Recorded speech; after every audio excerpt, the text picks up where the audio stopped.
the story of Joseph and Daniel the prophet. My life parallels, by and large, those two characters in the Bible. Helping to, run a government, being a key advisor, being thrown in a lion's den, but he maintained his integrity and he didn't compromise, right? And so, again, for me, very similar experiences in my own space. God able to vindicate him. He came out of the fire, his colleagues, without a hint of smoke. My doctoral program is an example of me being in a fire, but yet and still coming out 10 times better without a hint of smoke. Some of my takeaways is to make sure that where you work, that your voice matters. Hello, listeners. Welcome to the You Belong in Here podcast. This is a podcast where we explore the intersection of nursing and racism, racial disparities that African Americans face in healthcare, as well as the inequities that African American nurses, doctors, and nurse practitioners face in the workplace. My name is Dr. Tiffany C. Brown, and I am your host. I am a doctoral level nurse practitioner with more than 23 years of practice in the nursing profession. It is my hope that through hearing the personal stories of triumph and resiliency shared through in-depth interviews from nurses, nurse practitioners, doctors, and DEI experts, you will be empowered in your workplace and know that you belong in here. Now, let's get to our show. Hi, everyone. Welcome to another episode of You Belong in Here. I am Dr. Tiffany C. Brown, your host. We are adding a little twist to this episode, and I am thrilled to introduce you to my guest for today's episode titled The Anointing of Only, Insights from an African American Leading Health Policy. So, Dr. Okey Enyia is a prominent leader in health policy and government affairs with over 12 years of experience advancing legislative priorities and health equity at various levels. As the Associate Vice President for Federal Government Relations at the National Multiple Sclerosis Society, he spearheads advocacy efforts to engage Congress, federal agencies, and grassroots coalitions, influencing policies that affect millions with MS. In addition to his work, Dr. Enyia is dedicated to community engagement and research. At the National Institutes of Health, he has led initiatives to boost diverse participation in biomedical research. He also holds a Doctor of Public Health and Health Policy, where his dissertation examined the Affordable Care Act's impact on care access for Black and white men. He also has a Master's of Public Health and a Bachelor of Science in Biology and Biochemistry. He is a sought-after speaker and published author of the book Indisputable, The Story of a Favored Son. Lastly, he gives back to his community as a member of the Alpha Phi Alpha fraternity. Ultimately, Dr. Enyia has a very impressive background, yet he is so very humble, and I am honored to have him join me. Dr. Enyia, welcome today. Thank you so much for having me, Dr. Brown. Of course, of course. When I reviewed your background, it was so rich and robust. It left me with so many different directions that I could go in within our conversation. So why don't we do this? Why don't we just start with your genesis? Can you share your journey to pursuing a Bachelor of Science degree in biology and biochemistry? What was your vision from this degree? Sure. I remember when I was very young, maybe 5 or 6 years old, and my mom, she was training to be a nurse. And I remember, flipping through her thick textbooks and not really knowing, what the books were. But I think part of it was the exposure to the science field and also, growing up in a family that valued service and giving back. And so at a very young age, I had an interest and a passion for becoming a medical doctor. As I grew up, I was on the honor roll in high school, and then I got into college, where I went to a predominantly white institution where I was the only Black male in my class that was majoring in bio and biochemistry. And so there were, I think out of the class, maybe about 25 students total. And so my parents, they raised me to, think big and to be a visionary and to, really be clear and confident in what I want to do. And so when I got to college, the freshman year, I had taken science courses. I took general chemistry. I took general physics, just those basic, hardcore basic sciences. And my first semester in college didn't go well. I think I got maybe in terms of a GPA, it was like a 2.3, I think, from the first year. And the first semester, I think I got like a D and a C, along with like an A or B. And so after the first semester, I met with a professor who was an older white gentleman. He told me that he was concerned about my performance. And when I told him that I wanted to become a doctor, that was the first experience where I had someone to actually discourage me from pursuing my passion. So I used that negative energy as fuel, to work harder, and for a while to prove him wrong.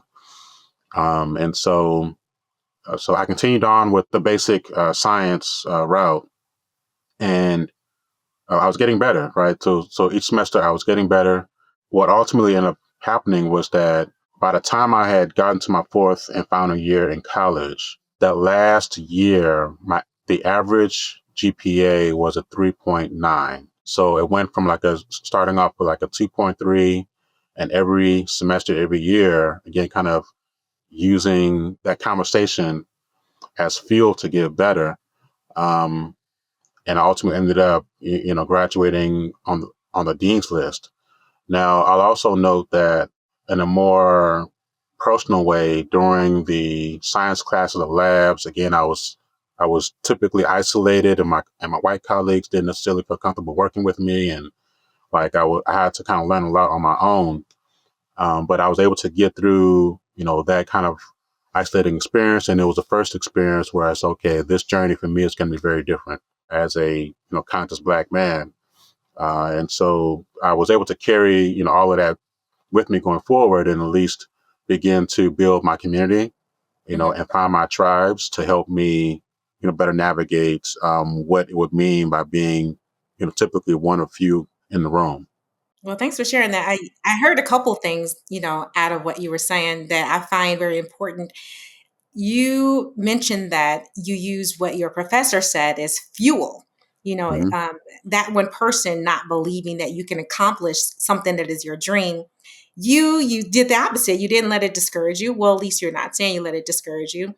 But because it can be discouraged, you'd be like, Yeah. whoa, okay. But then you're like, you know what? I'm going to show him almost in this righteous indignation type Yes. of platform. I'm going to show him and I'm going to use this.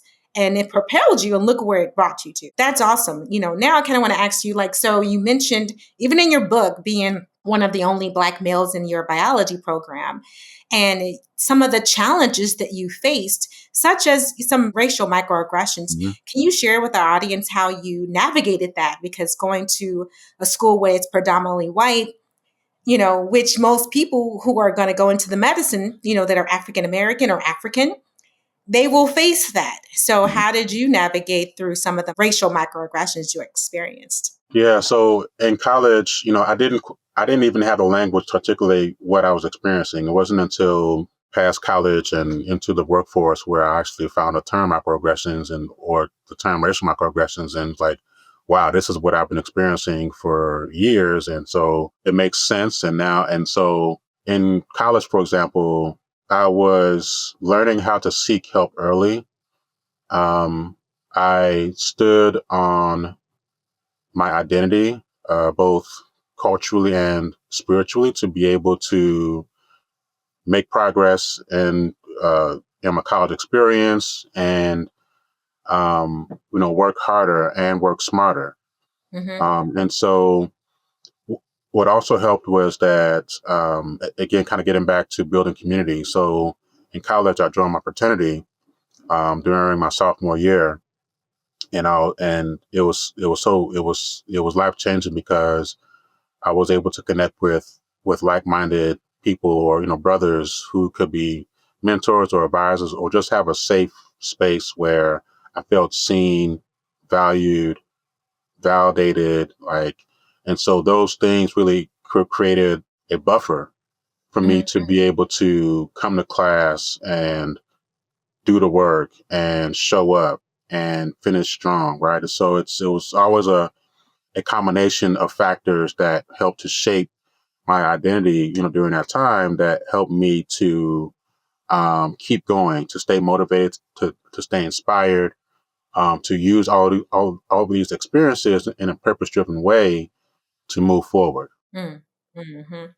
Absolutely. I mean, what I'm hearing too is some of the importance of mentorship, right? And it Hmm. sounds like that, and the community, and Hmm. having the safe space to share some of these experiences and receive support, Hmm. and I'm happy that the alphas were able to do that for you while you were in school.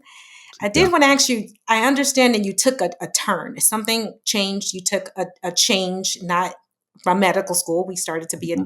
become a physician. Grades were 3.9, GPA, great.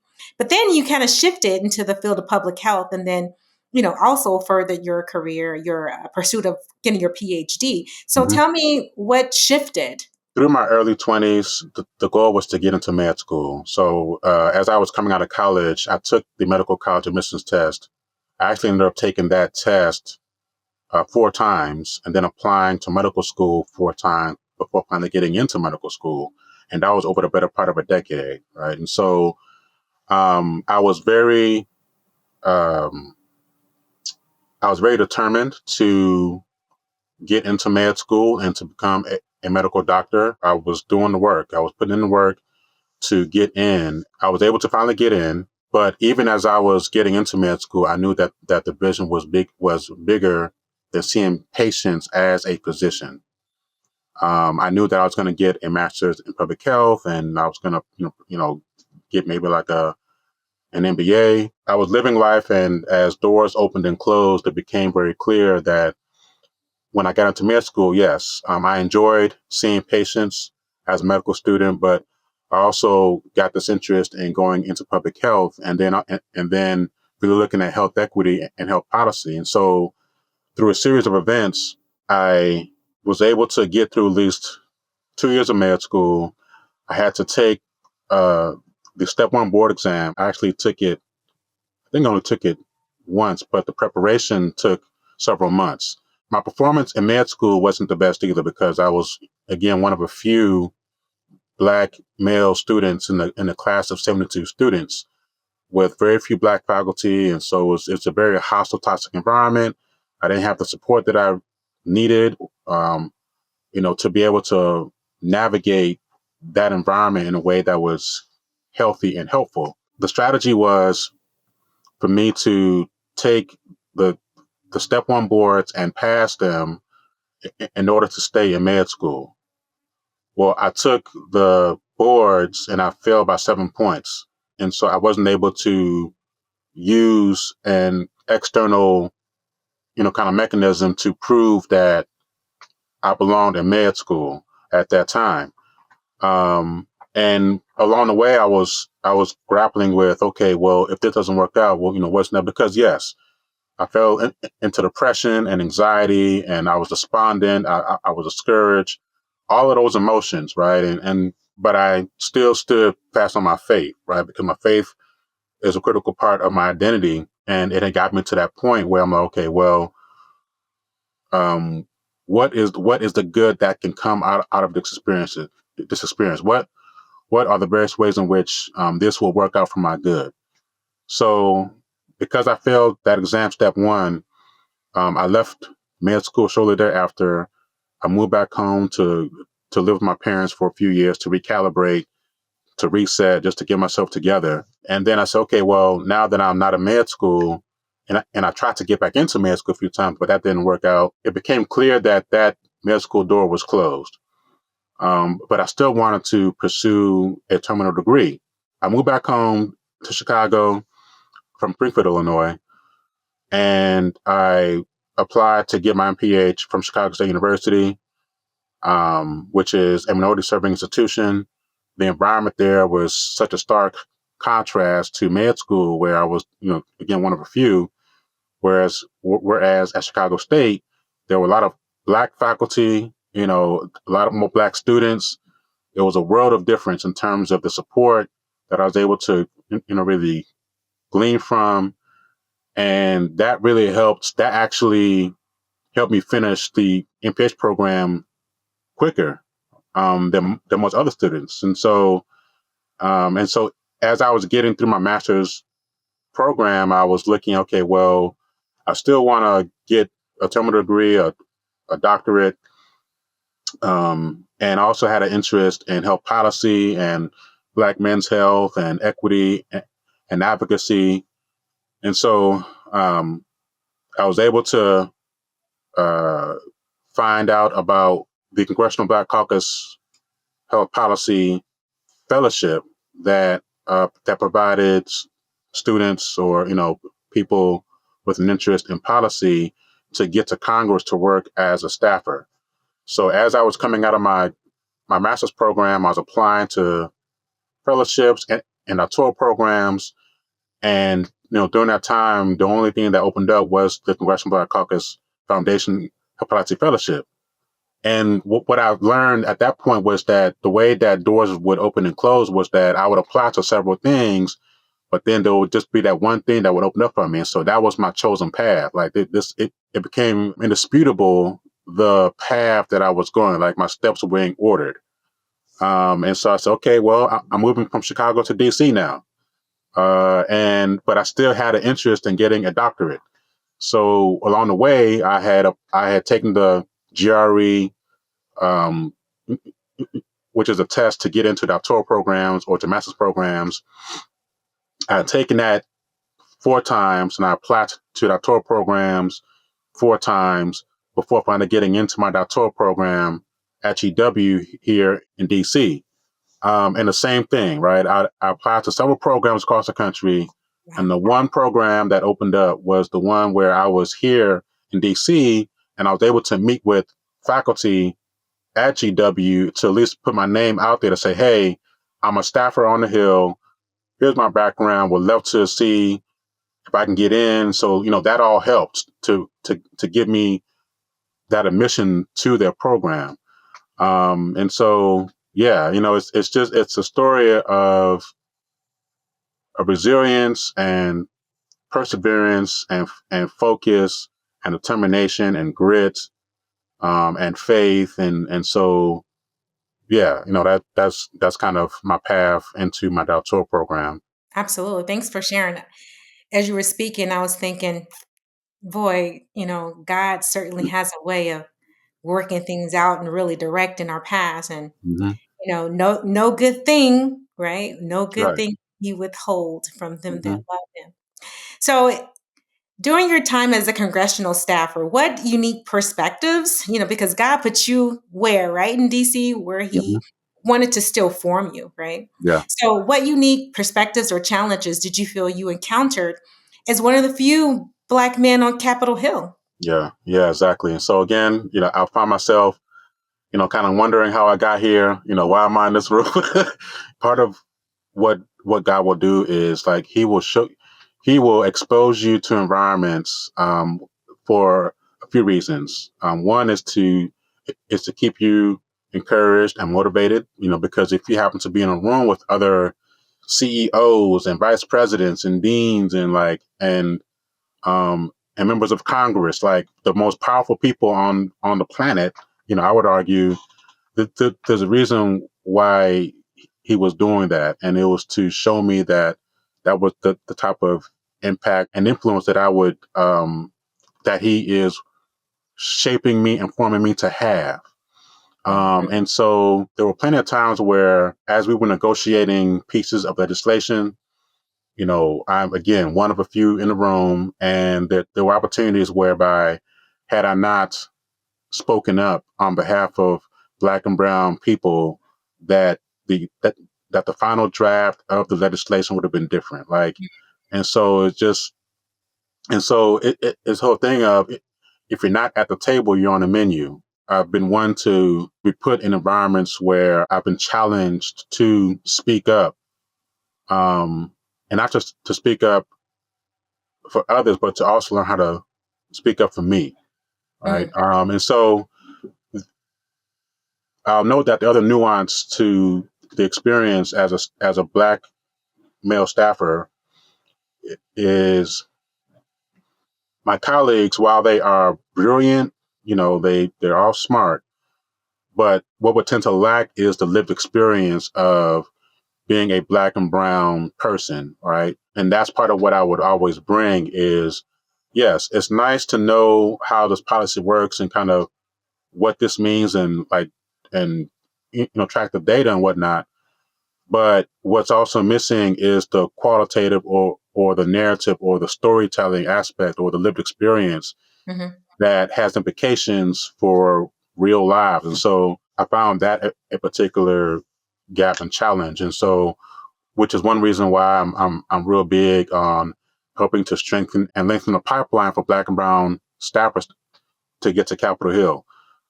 There's right now in terms of top Senate, staffers, Black people make up about 14% of the U.S. population.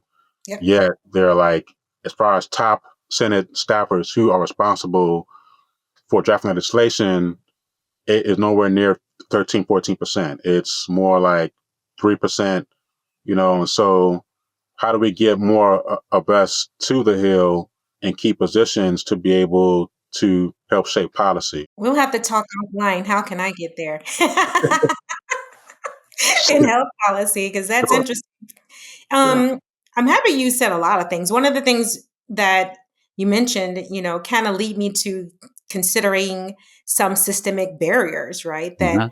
prevent for the greater diversity in public health and policy roles, particularly for Black men and Black women. So, what, in your opinion, are there other systemic barriers that you can identify that's kind of a challenge for us to get over or to get there? Yeah. So if you want to work in DC, so, DC is one of the most expensive places to live in the country.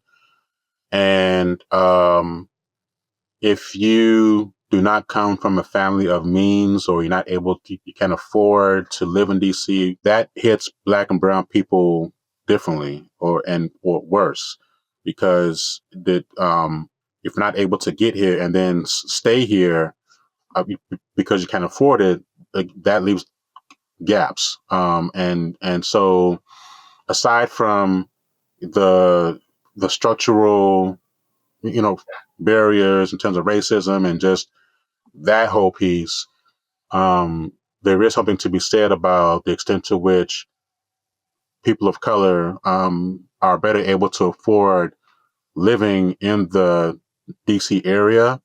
And as well, the other challenge is that most entry level and mid level staffers on a Hill are underpaid, and so it's a combination of those factors that make it much more difficult for Black and brown people to get to DC to work and build. And so when I moved from Chicago to Maryland in 2014 for the fellowship on the Hill, I took a pay cut. But I was trusting that my experience would help to get me to where I'm able to actually, part of my current career plan is to uh, become a 7-figure earner in terms of my 9 to 5 job and my policy advocacy consulting, firm that I want to establish soon. And so, yeah, it's about how do you advocate for more support for interns and fellows and staff of color to get to the Hill? How do you navigate the career transitions? And so those are all things that I've lived, and I try to give back how I can. Thanks for saying that. Because you are there, I want to kind of transition just a little bit to talk about policy, particularly the Affordable Care Act, which I know Mhm. that was a part of your dissertation. So, according to KFF, in April 2023, the number of people ages 0 to 64 who were uninsured held steady at 25.3 million. Now, regarding racial disparities, about 9.7% of that 25.3 million were Black, 17.9% were Hispanic, and 18.7% were American Indian or Alaska Native.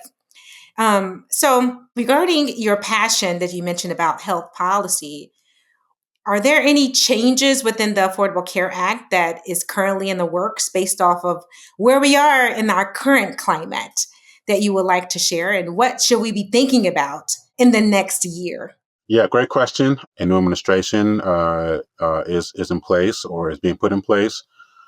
And what's happening is that the Affordable Care Act is under threats of being disrupted and dismantled, particularly in the context of proposed Medicaid cuts. And so in January 2014, when a Medicaid expansion was finally implemented, there were several states that were able to expand Medicaid. Um, but since that time, there's still about, I think at this point, maybe 7 to 10 states that have yet to expand Medicaid. Now, what's happening is that the current administration wants to cut, anything that has to do with the ACA. We know that most adults who are on Medicaid, most of them are Black and brown, or rather, they are more likely to be Black and brown because uh, Black and brown people are less likely to be able to, one, be employed, and with employment comes health insurance. And so when you have that and other factors that that make up the Medicaid ecosystem, and that's in addition to people that live with disabilities and to those who are low income, it makes the health outcomes that much more dire because ideally when you're able to increase insurance coverage, you're able to increase access to care or to be able to see someone that can help you with any medical issues you have. And so in Democratic administrations, typically it is friendly to a more diverse population in terms of social services and supports. But in Republican administrations, it's more about shrinking the size of government. It's more about cutting social services, and so that is part of what is happening is the attack on the ACA in this way, as well as to Medicaid expansion. So right now, what we're doing is to try to protect and preserve Medicaid, and so that's going to be a months-long effort. And then the other aspect of the ACA that was followed on by other pieces of legislation was the enhanced premium tax credits. And so these are subsidies that make getting insurance coverage more affordable for people who aren't able to afford, to get private insurance. And so that's also on the chopping block is, well, those credits are actually going to expire by the end of this year. And so the question is, how do we convince key lawmakers in a bipartisan way to help to extend those tax credits to keep as many people on insurance as is possible, or at least to be able to better afford insurance. So those are kind of at a high level the ACA related issues that are at play and that people within my orbit are trying to protect. So, what's the major thing we want to tell listeners regarding the ACA as far as where's the hope there, right? Like there are so many people, even that I know, that are African American that are uninsured or underinsured, Mhm. that will probably be listening to this. And, I want to be able to tell them, all right, well, we have Dr. Enyia in in the Capitol Hill who recommends this. What would you say? What would you recommend? There are several ways in which people can help to influence and shape policy at the local, state, and federal levels. One is to partner and or collaborate with organizations that are already doing the work. And so there's a plethora of organizations that we're working with here at the National Multiple Sclerosis Society to be able to amplify that voice. In fact, I'm writing my second book that is focused on helping people shape policy at the local, state, and federal levels. And so what that will do is to attempt to fill that knowledge gap about how to call your member of Congress or your state lawmaker, how to use a script that gives you language for helping to articulate your issues, and then to be able to ask for that member of Congress or that state lawmaker to vote a certain way, right? And so it's what I found as a staffer on the Hill is that there's a big knowledge gap in the general public, regarding the various ways in which you can help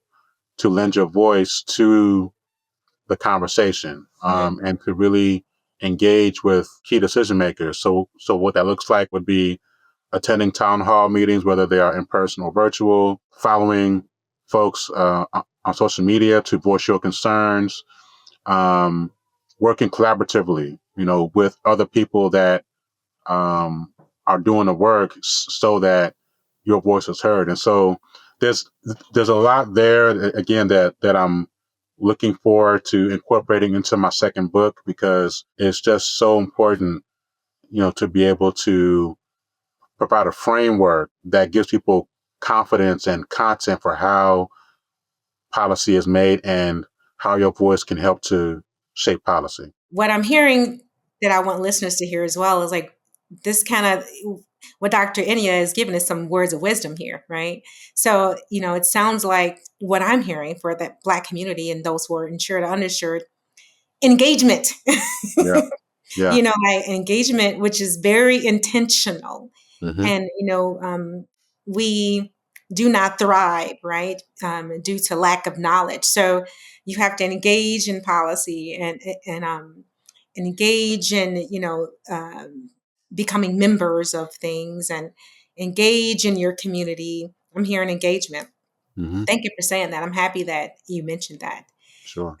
We're coming to the end of our show. We're slightly over, but I didn't want to interrupt, and I love everything that you're saying. So I want to ask you to leave the audience with this answer, or the answer to this question. So finally, as someone who's navigated various challenges and achieved so much and made such significant milestones, what does the anointing of only mean to you personally and professionally? Yes. So before I answer that question, let me also add a few things about my experience while in my doctoral program, and then on my on my job. So in my doctoral program, I was one of two Black men in the cohort of 30 students, and there were three Black women. So I have an entire story behind how some of my colleagues in my doctoral program, they tried to get me kicked out of the program.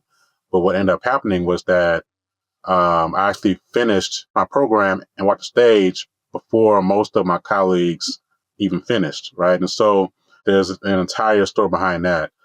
And then on my current job, I am the most senior Black male in my organization. Out of 700 staff, I am the only Black male at the level that I'm at. And I think there might be maybe 6 or 7 other Black men there total, which makes up about kind of 0.006 or 7%.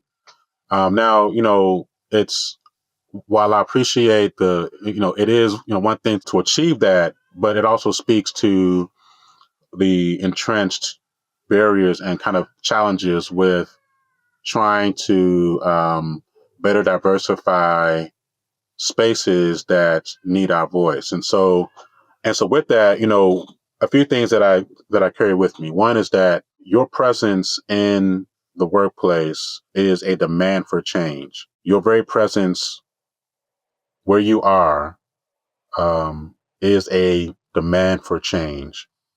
Um, and then I'll also note that it is critically important to make sure that you make it matter that you were there. It is about making it matter that you were in that position, in that role. And so while I've been a trailblazer in many ways. I've been the first, black male this, first black male that, and, you know, in prior roles. The flip side of that, however, is having to navigate at times the socio-cultural isolation of being the only. Um, but I also look at it as being marked for greatness and being Mm, mounted for greatness.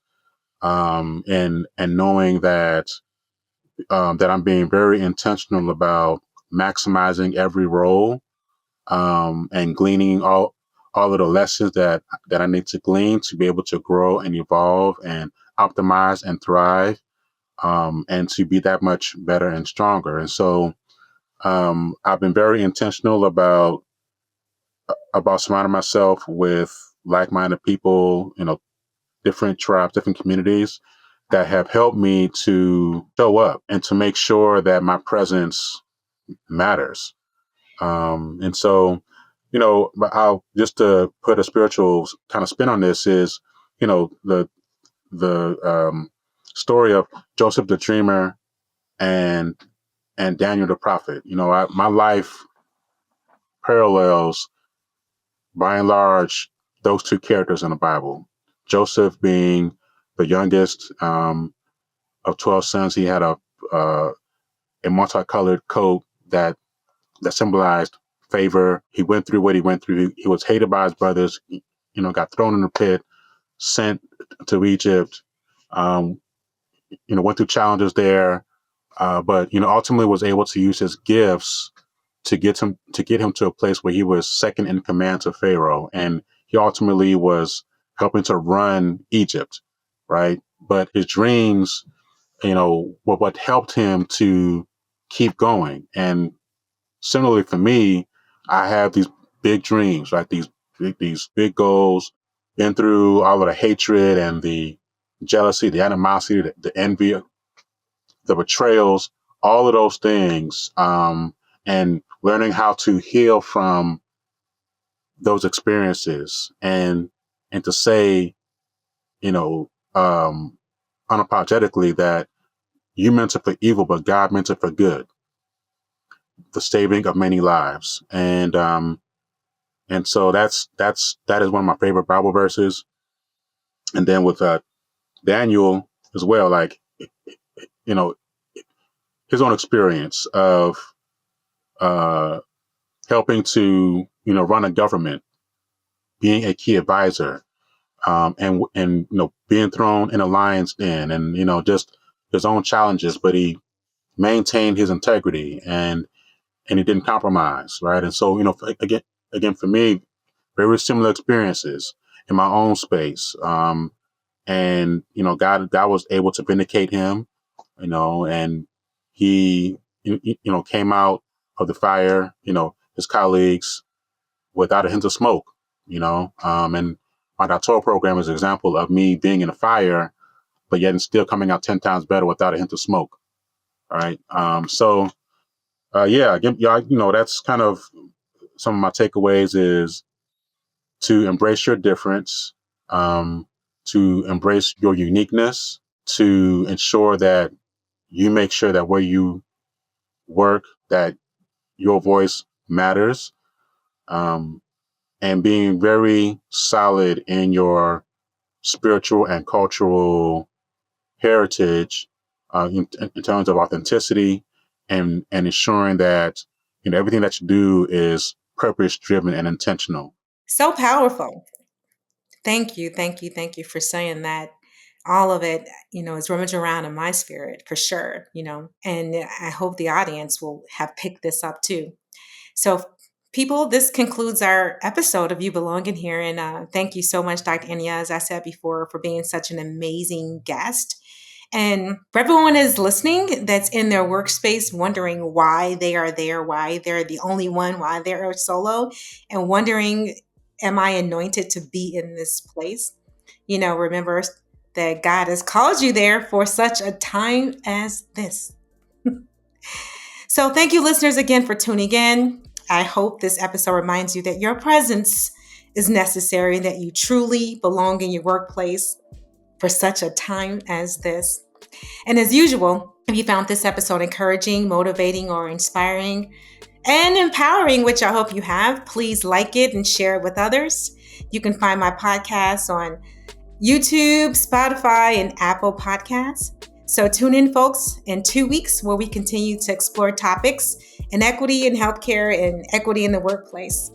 And until next time, take care and keep pushing forward.